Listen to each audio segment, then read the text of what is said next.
Townsend. What a great kick. Up and Townsend plays on. Plays to the whistle. Kicks away for Valentine Holmes. Cronulla's in again. Wow. Townsend, brilliant. Yes, hello guys. Welcome back to another episode of the Talk of the Town podcast. My name is Chad Townsend and I will be your host as always. And this is the last episode of 2019. And before we start, I just want to say a quick thank you to everyone who has tuned in so far throughout the first 10 episodes of the podcast. It's been very, very enjoyable to interact with you guys. Went out on a bit of a limb to start this podcast, but I've had so much good feedback and I really, really appreciate it. So I really appreciate you guys, your listening, your thoughts, your feedback, your questions. I'll get into a bit of a Q&A a bit later on. But the interaction has been phenomenal, and I'm looking forward to answering some of your questions a bit later on. So let's get stuck into it. I really want to touch on 2019 and kind of wrap the year up and, what the year has been for me personally, and also, I guess, professionally at the Sharks as well. It's been an exciting year, to be honest. I started out the season before the season on a personal note where this has probably been the first season where, excuse me, I haven't studied anything and I really wanted to do something instead of studying. So I said to myself, well, how about I say yes to every media opportunity I get? And obviously, as a lot of you guys know, I'm pretty interested in the media side of things and I love talking about footy. I love talking about sport. I'm a big sports fan and I really wanted to, I guess, explore my options in that area. And I'd been doing a little bit of Bill and Boz here and there, which is on Fox Sports News, Channel 500 at 9 o'clock pretty much every night. Those guys are absolutely hilarious and I really enjoy going on there and talking all sport. And then I was doing a little bit of NRL Tonight, which is also a show on Fox Sports News 500. And the lady from the show actually asked me if I would be interested in doing it fortnightly. So I said, yeah, definitely. Along with my slogan of saying yes to every media opportunity I could get. And I basically went back to her and I said, look, I really appreciate the opportunity. I would love to. Monday nights would suit me, and she came back and said, yeah, that's perfect. And obviously, it's at the start of the week, it's after the weekend, so I can get the show done, out of the way, and then, use the rest of the week to prepare for next week's game. So it was a win-win for me. I learnt so much going through live TV, talking about a range of things, and also I think learning how to talk on live TV a little bit more as well. I think at the start I was a little bit, probably a little bit nervous or a little bit anxious, but I guess as you do it more, just like anything, you become better at it. And I definitely felt that by the end of the year, I was a lot better of it. It was a little bit hairy at times, obviously going in and recording an episode after a 5-game losing streak. That was a little bit tough, but hey, I think people have more respect for you when you turn up and just, be open and be honest and be who you are. So, that was a really big learning curve for me and something I really, really did enjoy. And I guess that was also, a bit of a hobby of mine, as I said. And that also, I think, helped my football because I think this season I really found the balance between football, hobbies and personal life interests outside of football. And I really do think it benefited my football. Like my football, this was probably the best season I've had individually. And I felt that, the stuff that I was doing outside of football, it made sure that I was focused when it was time to come to football. So, things like when you get home from training and filling in your time with passions, with hobbies and focusing on things like, podcast and, doing a little bit of media and then making sure that, when it's time to train, you're all in for training. And I really thought that, like I said, I found that balance and that's what really helped me play play good football. And I recently did a podcast with Chris Lawrence, who's also an avid fan of pushing players to do, to study outside of rugby league and to make sure that they've got interest, because players who are engaged in off-field activity, whether that be studying, working part-time, etc., around that lines, are more likely to, I guess, play good football, but also not get into trouble because they've got other focuses. So for me, like I said, that balance was really important, and I really felt that I found that balance, and I was able to play some of my best footy of my career. I felt like throughout the middle part of the season, I felt really good. We were missing a number of our key players, and I was just in a good space, and I want to continue to build on that, I guess, throughout next year, and hopefully, get to that space where I was able to play some really good football again. And again, I don't have anything locked in at this stage in terms of NRL tonight again, but, we'll see what happens in that space. So I want to touch on some of my most enjoyable games throughout the year, and I briefly said probably that middle patch of the year or early on where we were missing a number of our big players, and it was pretty much time for me to step up and take the reins of the team.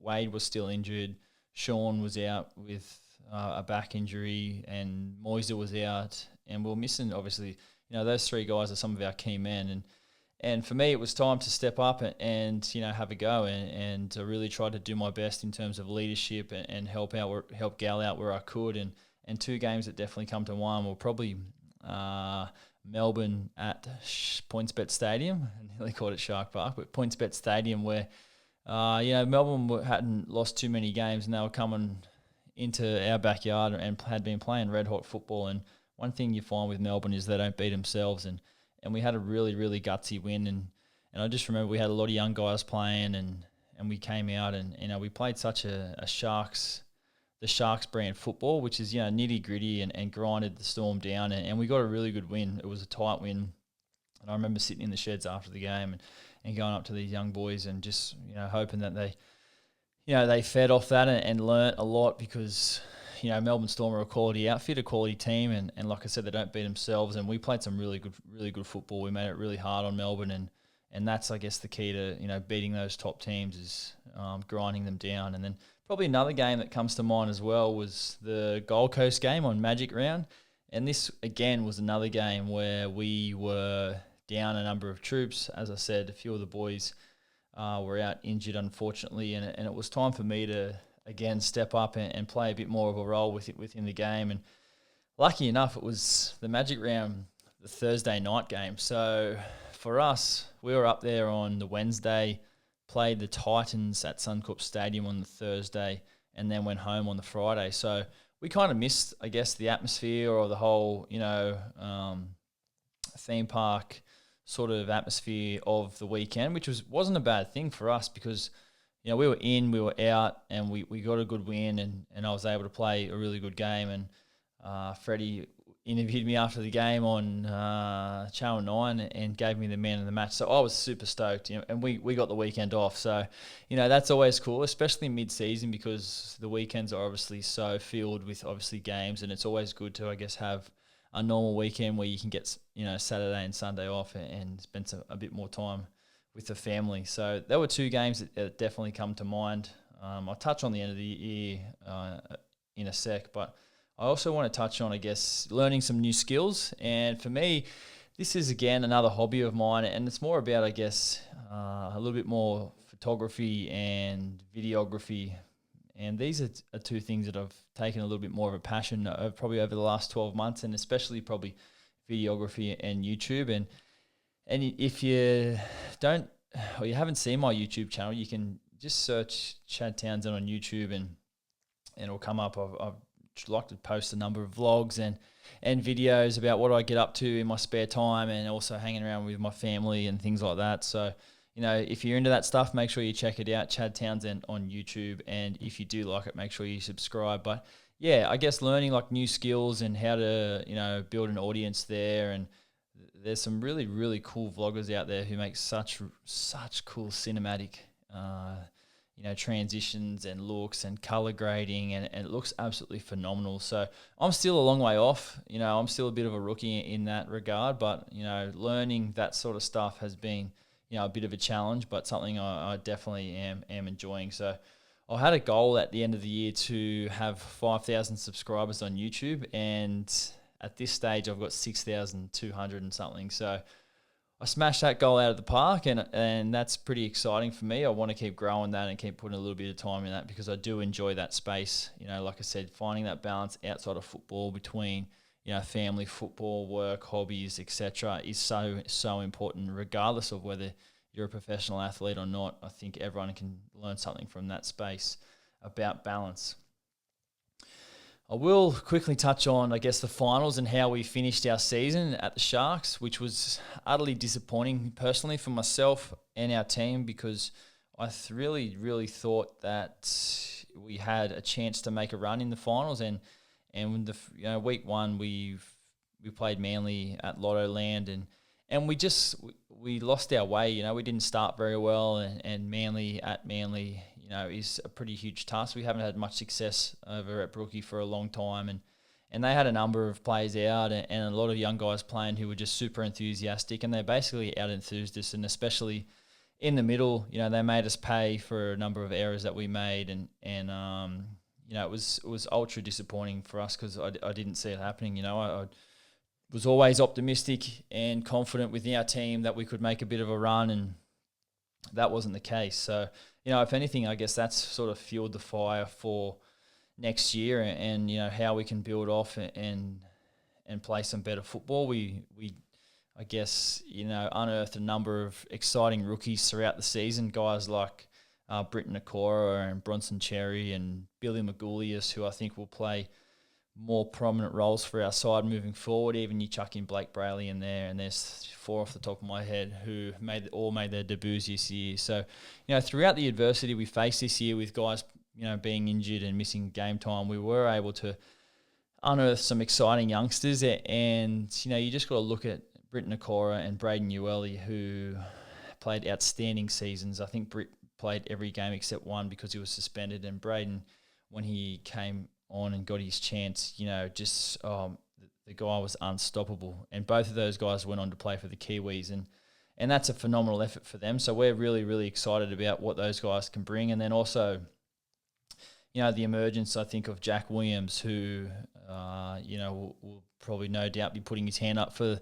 the number 13 jersey, vacated by the GOAT, Paul Gallen. Obviously, with Gal's retirement, it's a big loss for us, and someone's going to have to wear that number 13 jersey. So I think, Jack has been doing all the right things and will definitely be putting his hand up for that jersey. And Gal is still floating around training, for those of you who are wondering. He has a coaching role with the Sharks. So all the boys are, super excited to have Gal around, and he's around, us 2 days a week and doing a bit of stuff with our forwards, which is exciting, because anytime you can get a guy like Paul Gallen around the team and I guess have guys, listen to Gal, and Gal is very clearly and very smart about footy, and will sometimes take some of our video sessions and the boys are no doubt listening to every word that he says. So it's always good to have Gal around.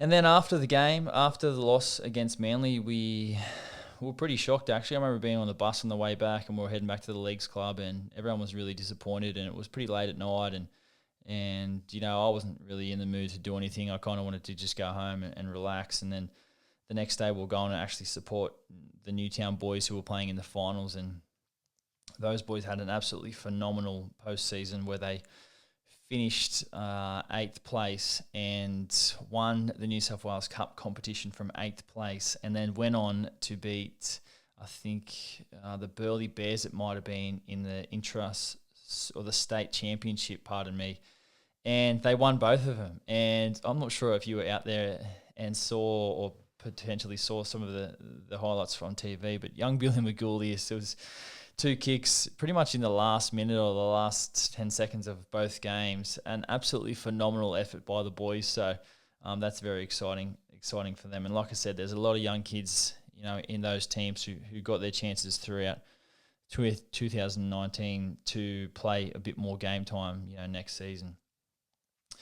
So after the game, as I said, we head back to the Leagues Club, and then we're talking about what we're going to do now. And throughout the year, we actually raised a bit of money for our team, and to organise a end of year trip. And Bali got tossed up, and we organised it basically in 2 days, and it was basically a little farewell for Gal. Obviously, as everyone knows, the big goat, he was retiring, and we wanted to get away for a weekend. So we went away for 4 nights to Bali, 11 of us. It was absolutely phenomenal trip, a lot of fun, a really, really good crew. And, Jaden Brayley also came along, and he's obviously gone on to the Knights and a good mate of mine. So, to send those boys off, and, Kurt Capel was there as well. So, a lot of fun, very chilled out, a lot of laughter and happiness. And it was just a really, really good vibe, and to let off some steam.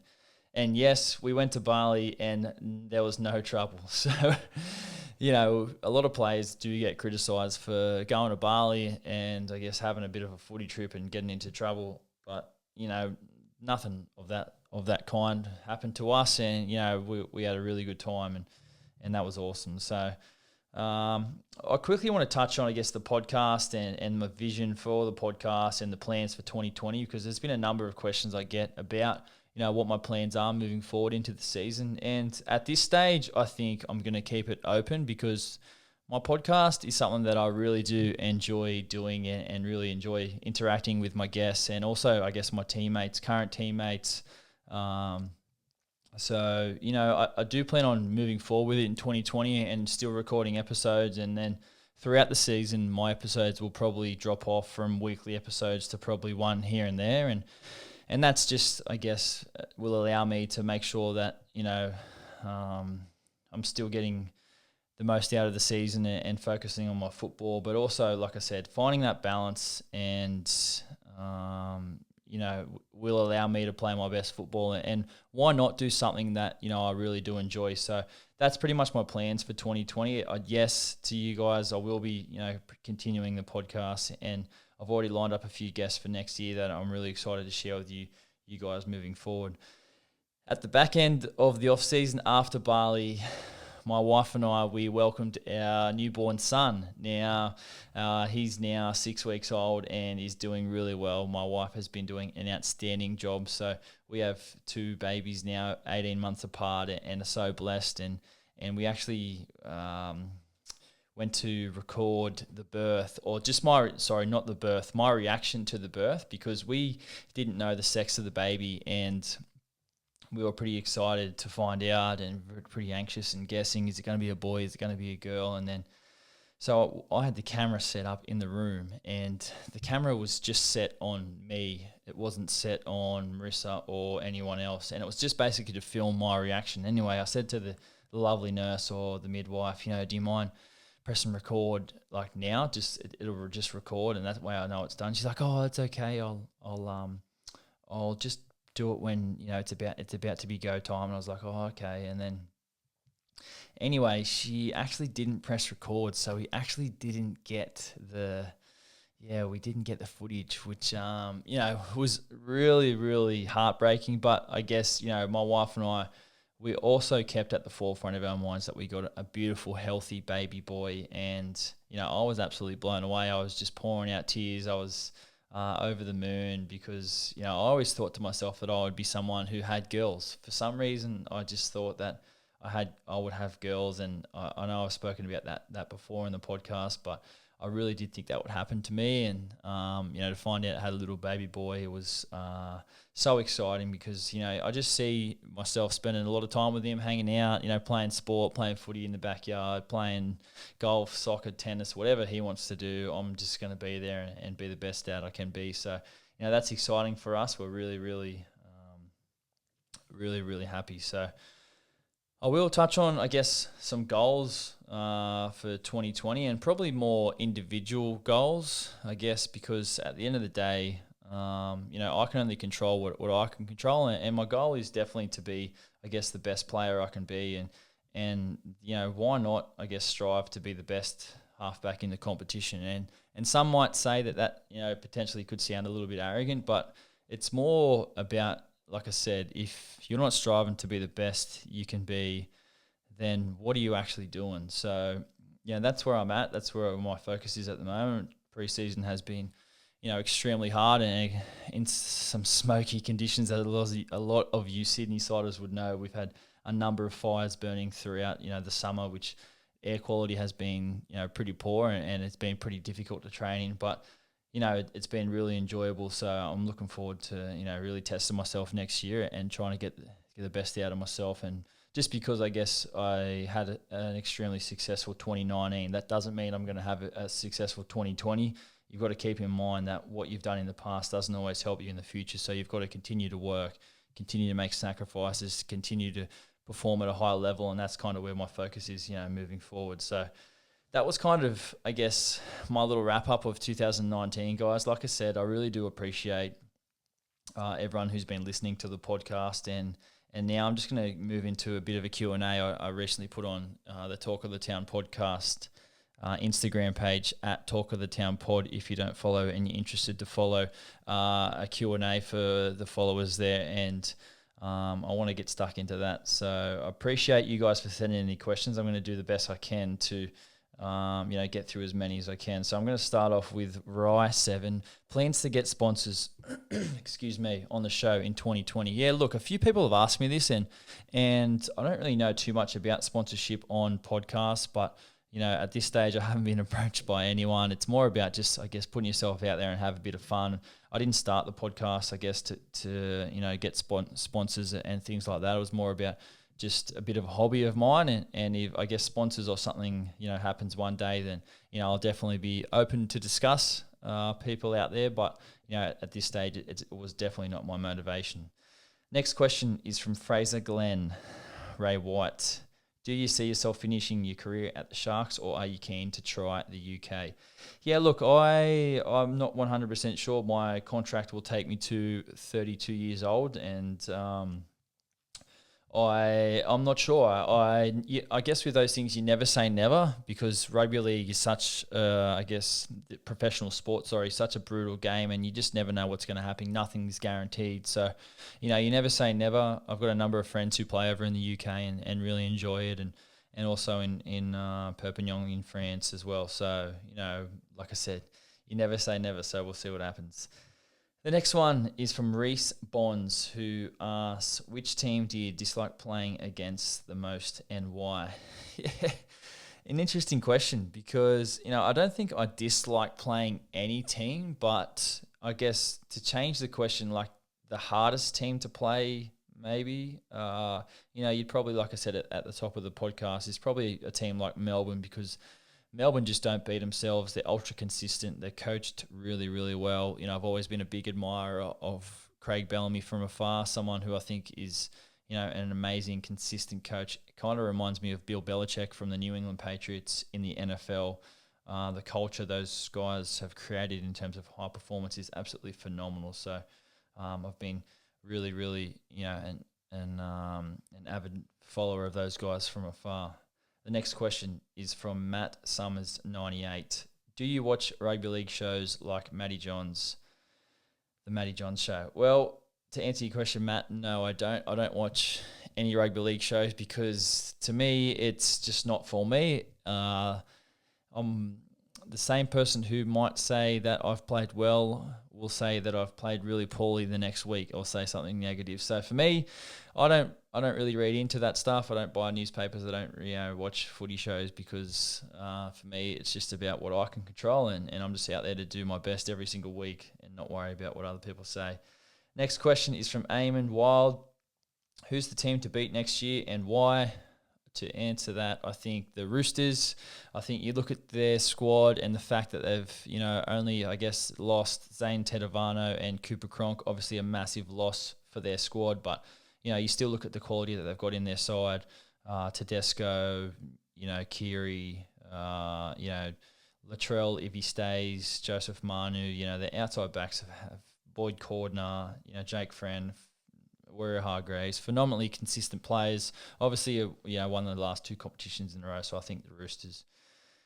The next question is from Whammy62. How do players cope dealing with injury, especially on the sideline for extended time? Now, this is a great question because injury is really difficult to deal with, and someone may, depending on the length of the time on the sideline, it is you do feel a bit isolated, when you're injured, because you're obviously away from the team and doing different training, and a lot of the time you're in, I guess, indoor doing cardio and things like that with the trainers and not with your teammates, and it is difficult. So, it's important that your teammates rally around you and, help you get focused on getting back healthy and getting back in a position to the team, but it is very, very difficult. Next question is from Wado93. I've noticed some of the boys are into their PS4. How much of a gamer are you? PS, thanks for 2016. Yeah, look, Wado, I am not a gamer at all. I've never owned a PlayStation. I'm not a fan of PlayStation. I used to play Nintendo 64 when I was a kid growing up. Mario Kart, I think it was pretty cool, and James Bond 007. But, yeah, look, I know in our squad there's a few players that play. Josh Dugan is a big 2K player and loves it. But, yeah, no, it's not for me. Next question is from Jacob Boots. What do you think of Billy Magoo, and will he play in the full-time squad next year?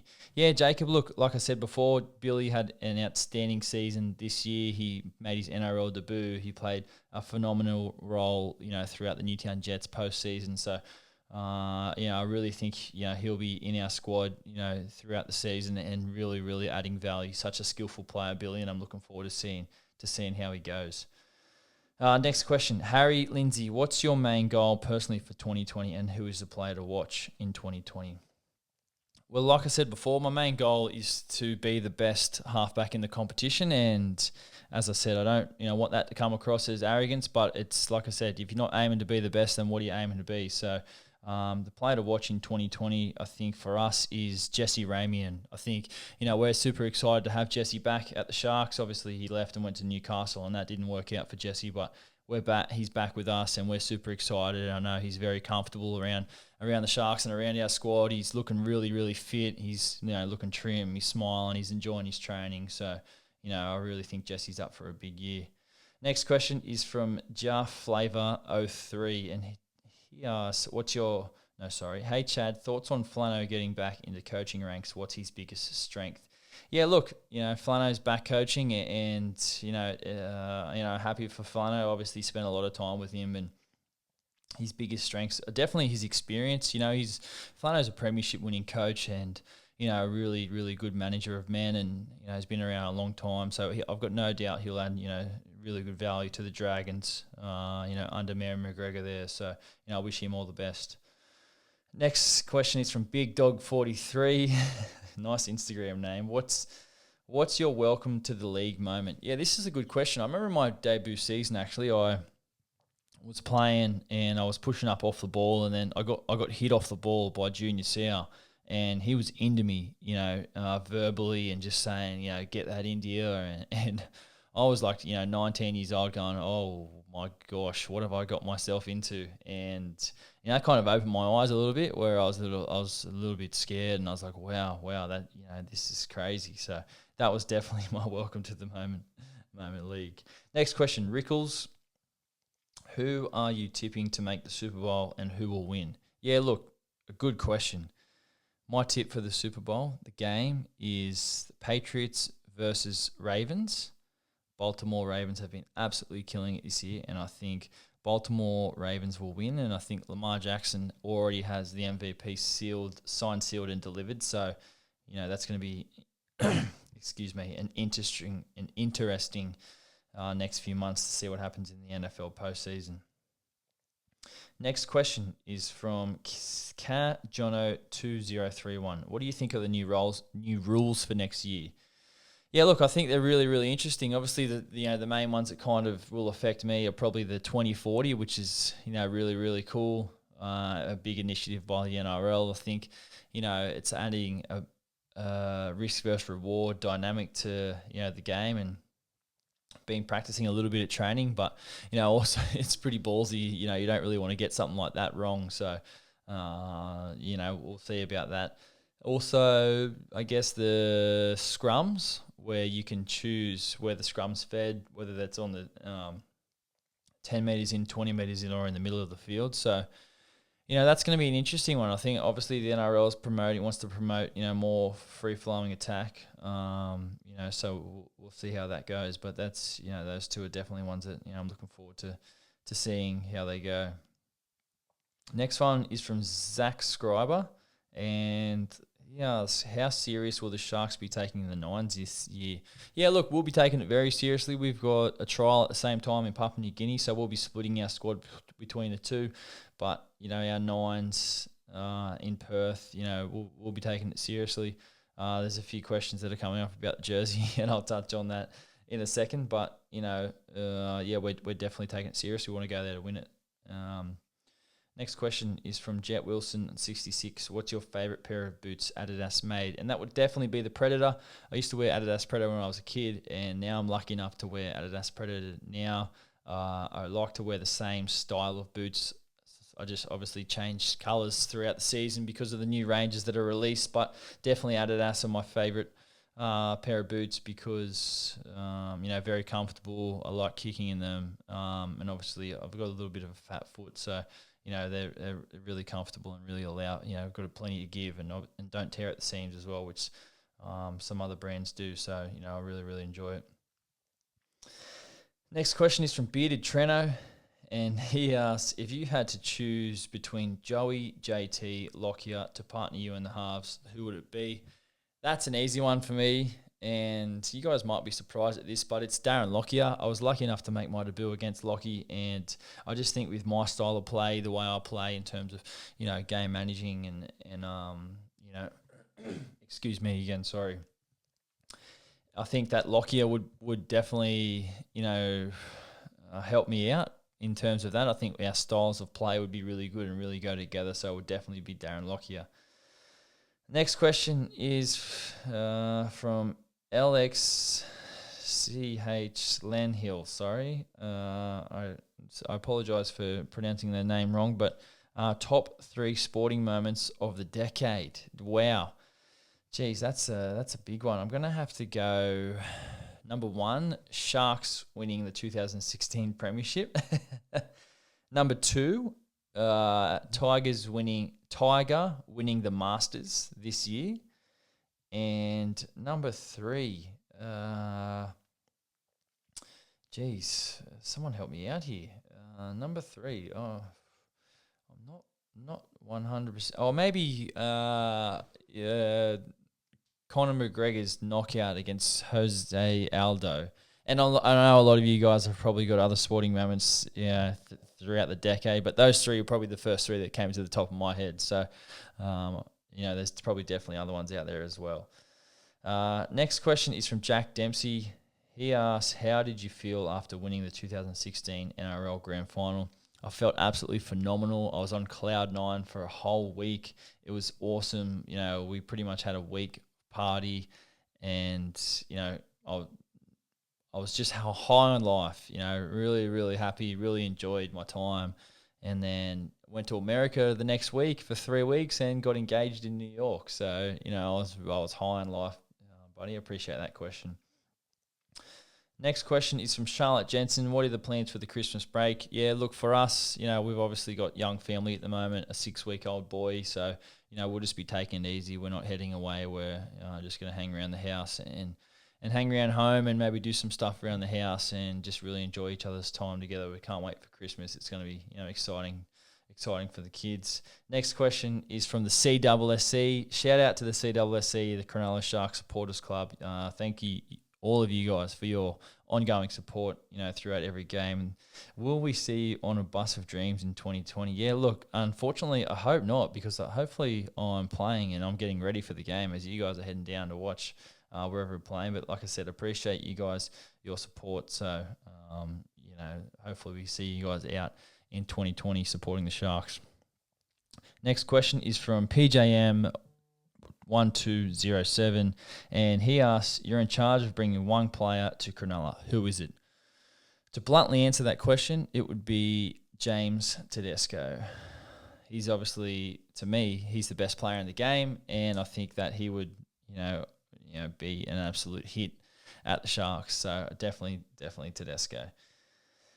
Next question is another one from Charlotte Jensen, and Charlotte asks, are you worried or concerned about playing at Jubilee? Now, a lot of people have asked me this, and I want to put it out there that, on behalf of the playing group, like, we are not worried or concerned about playing at Jubilee. We are, fully prepared to, make this our home ground. And it's unfortunate circumstances because obviously, we would love to be playing at Shark Park, and it's not about, I guess, taking over the Dragons, stadium, because this is the closest stadium we were able to play at. So, look, it's not ideal, but, it's a little bit of short-term pain for long-term gain because, I've got no doubt in a few years' time when our stadium's finished, you just got to look at what Parramatta were able to achieve this year with a new stadium and the atmosphere that those guys created there with their fans and members turning up, to almost sell out crowds every single week. So, we've got high hopes about, what's going to happen with us in the next few years, and we're looking forward to it. But, obviously a little bit of short-term pain there. So